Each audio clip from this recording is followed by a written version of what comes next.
Treue letztlich ist ein Wesenszug von Gott. Also wenn wir untreu sind, bleibt er treu, denn er kann sich nicht verleugnen. Das ist sein Urwesen, uns treu zu sein.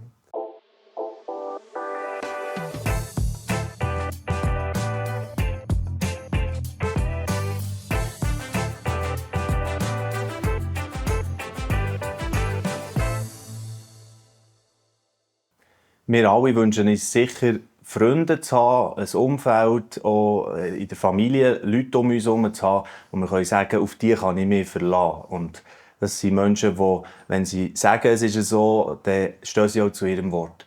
Und auch für uns selber ist das sicher unser tiefer Wunsch, jemand zu sein, wo man sich auf ihn verlassen kann. Und das ist ein Thema, das wir heute ein bisschen zusammen vertiefen wollen. Und wir sind hier in der Wohnstube bei der Kathi und beim Daniel Zindel, das Igis. Merci vielmals, dass wir hier sein dürfen. Danke. Ja, wir haben das Treue-Thema, so ein bisschen, wo wir uns gerne einmal vorknöpfen wollen. Jemand sein, wo man sich auf ihn verlassen kann. Etwas, wo eben wir alle uns wünschen. Gibt es nicht instant, zack, hurtig geschwingen, oder? Was sind da so für Wege, für dass man das erwerben, entwickeln kann? Ja, ich denke, es ist Vorbilder, die wir haben. Und man könnte sagen, das sind verlässliche Menschen in unserem Leben gewesen.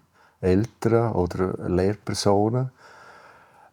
Treue letztlich ist ein Wesenszug von Gott. Also wenn wir untreu sind, bleibt er treu, denn er kann sich nicht verleugnen. Das ist sein Urwesen, uns treu zu sein. Und ich denke auch, das Übungsfeld in einer Partnerschaft, dass wir sagen, ja, wir wollen zueinander stehen in guten und schwierigen Zeiten. Ja, ich denke, dort ist man am nächsten vermutlich und lernt sich mit allen Facetten kennen. Und das Üben dann, zu sagen, ja, es ist verbindlich, ist egal, ganz kleine Sachen, die dann im Alltag, dass du heimkommst oder dass ich heimkomme zur Zeit, wenn wir abgemacht haben und so weiter. Und das, wie man das übt, ich denke, Teil Leuten ist das gegeben, die können das vielleicht einfach. Ich persönlich merke, dass ich hier in gewissen Bereichen manchmal gerne ein bisschen schummeln oder so oder nebendurch gehe. Und dann muss ich wirklich mit dem Gott das anfangen üben und trainieren und üben. Jawohl, ich komme zur Zeit und das ist auch wichtig bei dir und nicht nur bei den anderen. Ihr habt ja das auch bereits in diesem Buch da, «Lieben, Leiten, Leben» beschrieben, wo ganz gezielt ein Ehebuch ist für Führungskräfte, aber man kann als Eheleute allgemein etwas daraus nehmen natürlich. Und dort hat er das starke Zitat drin: Die Ehe ist eine Kaderschmiede für Integrität. Sie prägt verlässliche Frauen und Männer, die zu ihrem Wort stehen, auch wenn es sie etwas kostet. Das sagt sehr vieles aus. Ja, es ist halt vom Konzept von einer Langzeit-Ehe, sagen wir, das Commitment all in ist eigentlich die Grundvoraussetzung, und zwar, dass wir emotional uns committet, uns sexuell committet, vielleicht geistlich verbindlich sind und auch der Grundbund. Wir schliessen den Bund, bis das der Tod uns scheidet. Und das ist natürlich eine Spielanlage, wo du ziemlich üben kannst, dass du nicht rauslaufst. Weil es gibt nicht nur schöne Tage. Oder? Ja, das ist so. Und je nach Temperament hat man da schnell mal das Gefühl, jetzt gehe ich dann. Und drückt das vielleicht sogar aus und muss es nachher wieder revidieren und zurücknehmen. Also so aus der Beratung kenne ich das, dass das einfach nicht unbedingt schon in der Natur des Menschen ist, sondern dass er das muss lernen und üben und sich selber verzeihen, wenn es ihm nicht gelingt. Aber innerlich ist eigentlich der Ursprung, will ich das überhaupt? Will ich mich committen und will ich mich in Treue einüben? Weil wenn ich das eigentlich gar nicht will, dann wird es schwierig. Und ich glaube, dann haben wir auch einen Gott, der uns zu Hilfe kommt und uns vielleicht daran erinnert. Das ist jetzt gemeint. Ja. Gib dich jetzt ganz rein in das Gespräch, nicht nur so halbherzig. Oder beim Führen sagt man in einer Situation «Love it, leave it, change it». Also, und in einer Nähe kannst du nicht einfach changen und sagen, ich gehe. Also musst anfangen, die anfreunden mit der Situation, wie es ist, oder eben verändern, und das tut dann das gegenseitige Wachstum fördern. Also treu sein heisst eigentlich immer auch in Bewegung sein, in aufeinander sich zubewegen.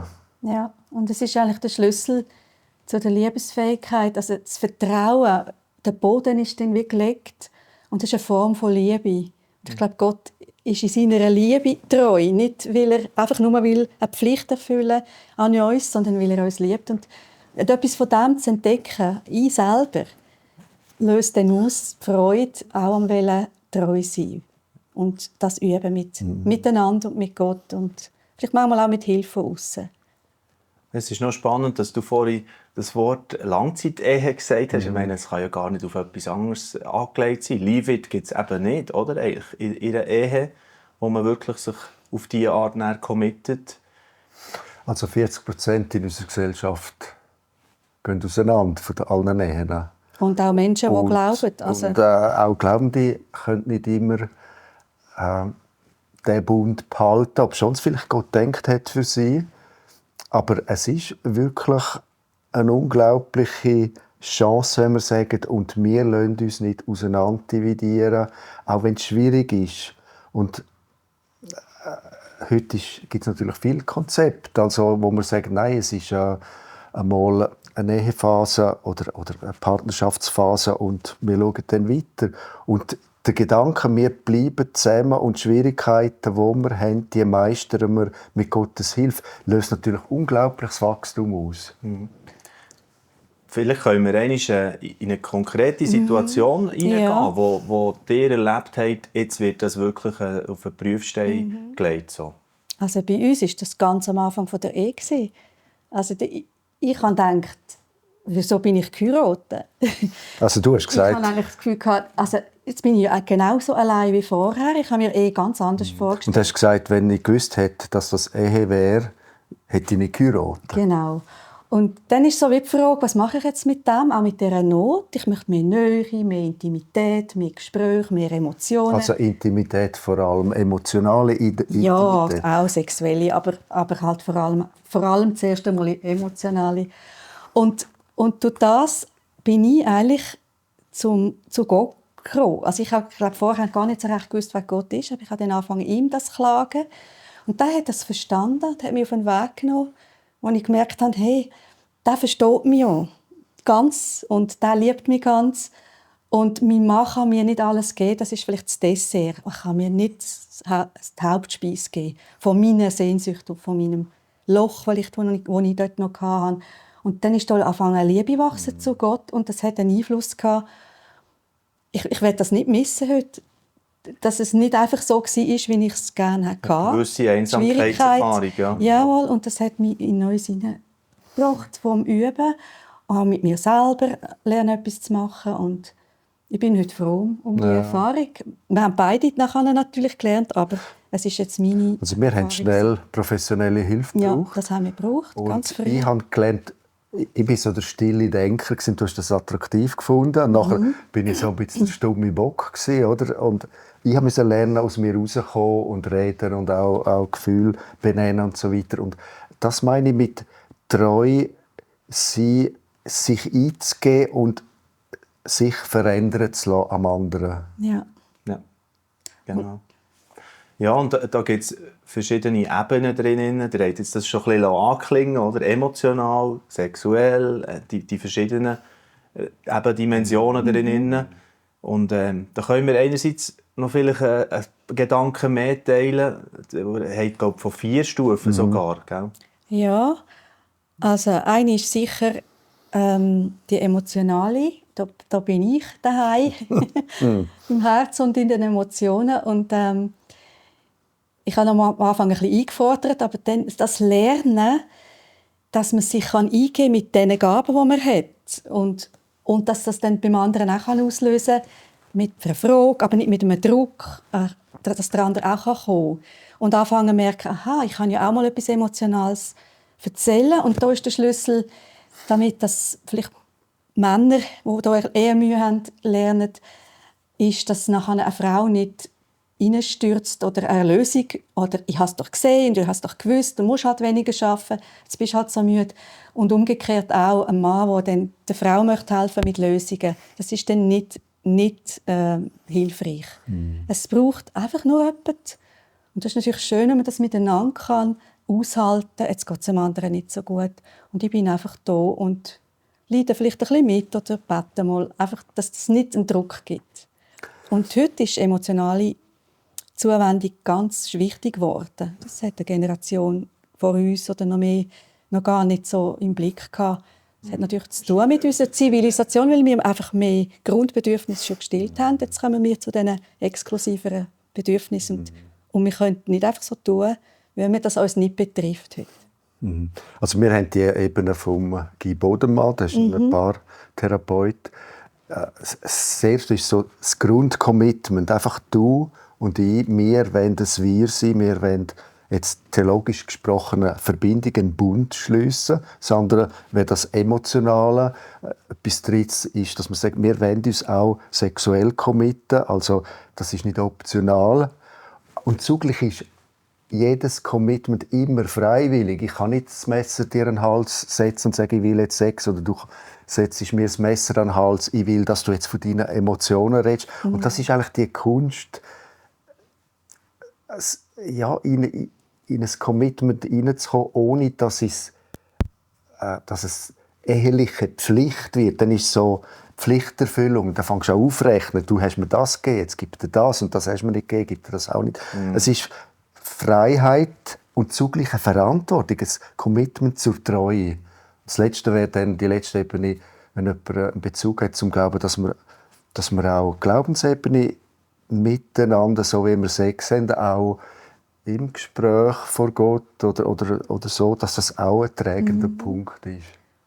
Und ihr seht ja jetzt auch das Trüge geblendet, wo eigentlich das wie so zeigt, wie die Selbstbeziehung, man ist zu sich selber, lernt man treu sein, zum anderen lernt man treu sein und eben auch zu dem Gott im Gespräch sein. Und die Art, die treu ist, kommt uns zu Hilfe mit unserem Mangel an dieser Treue in allen Bereichen.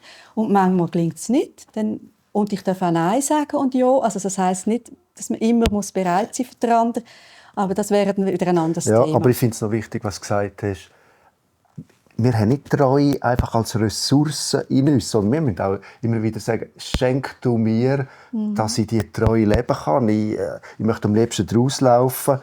Und wir haben einen Gott, der sagt, der das Wollen und Vollbringen schafft. Und bitte, Jesus, schenkt mir, dass ich will, was ich eigentlich will, aber keine Lust habe dazu. Und der Schatz oder das Ziel ist ja dann ein Glück und das Geschenk von der Verbundenheit in einer Tiefe, wo mehr ist als nur unsere oberflächliche Welt kann uns geben und wo einfach ein Gespür und in einer Tiefe klar wird, ich gehöre zu jemandem. Ich habe Heimat in Gott, aber wir haben auch miteinander Heimat. Ja, bei mir ist gerade das angeklungen, wenn ihr da erzählt habt, eben über die Treue, wo man ja auch immer wieder Gott darum bittet, hey, hilf mir, dass ich treu bleibe. Was ich dann als Eheversprechen meiner Frau habe, nämlich gesagt habe, am Hochzeit habe ich gesagt. Was hast du gesagt? Ja, aus dem einen Song, wo mir dann eingefahren ist, «If I try to leave, may God send angels to guard the door». Also so im Sinn von, eben, man geht Gott in diesen Momenten wie ein Engel mal herstellen, der sagt, hey, Moment, überleg es nochmal, so in diesem Stil. Und, ja, und einfach die Hilfe von ihm wie auch zu erbitten an diesem Moment. Oder? Man sagt ja viel, ja, mit Gottes Hilfe, oder auch, in diesem Moment. Wir, die an Gott glauben. Ja. Genau. Aber, ja, oder Daniel, du hast noch gesagt. Ja, und zugleich als Ergänzung, man hätte am liebsten die Engel würden alles übernehmen. Ja. Und das kann eben nicht auch die Selbstführung und eine gewisse Disziplin, das Üben, auf die Nase fliegen, wieder aufstehen, Rückfälle bereinigen. Es hat dann auch zu tun mit der Entwicklung eines verlässlichen Lebensstil. Am Arbeitgeber gegenüber, in einer Freundschaft. Die sind nicht so verbindlich wie eine Ehe, aber auch dort können wir uns committen. Ja. Also das ist das, was du auch anklingen hier in diesem einen Kapitel eben, rund um Treue, wo du sagst, ja, im Leitungsalltag ist dann nachher eben ein Leben nach Treue und Glauben, oder, wo man Ja. so sagt. Und das Schwierigste ist im privaten Raum, ganz im stillen Kämmerlein, wo niemand sieht, keine soziale Kontrolle, kein Team, das die kontrolliert. Dort dem treu zu sein, wo deine innere Überzeugung ist, das ist die grosse Kunst. Ah. Hey, es war ein schöner Start hier in unserer Serie. Wir gehen weiter in das Thema als nächstes, wo wir dann noch ein bisschen mehr in die ganze Charakterbildungsfrage hineingehen. Und es hat auch mit Wachstum zu tun, geistlichem Wachstum. Das ist unser Stichwort für den zweiten Talk. Ich freue mich jetzt schon drauf. Danke vielmals euch beiden. Danke. Danke auch. Mit unserer Medien- und Beratungsarbeit setzen wir gezielt Impulse, die das Leben nachhaltig verändern. Lasst uns zusammen in der Schweiz und darüber hinaus einen Unterschied machen.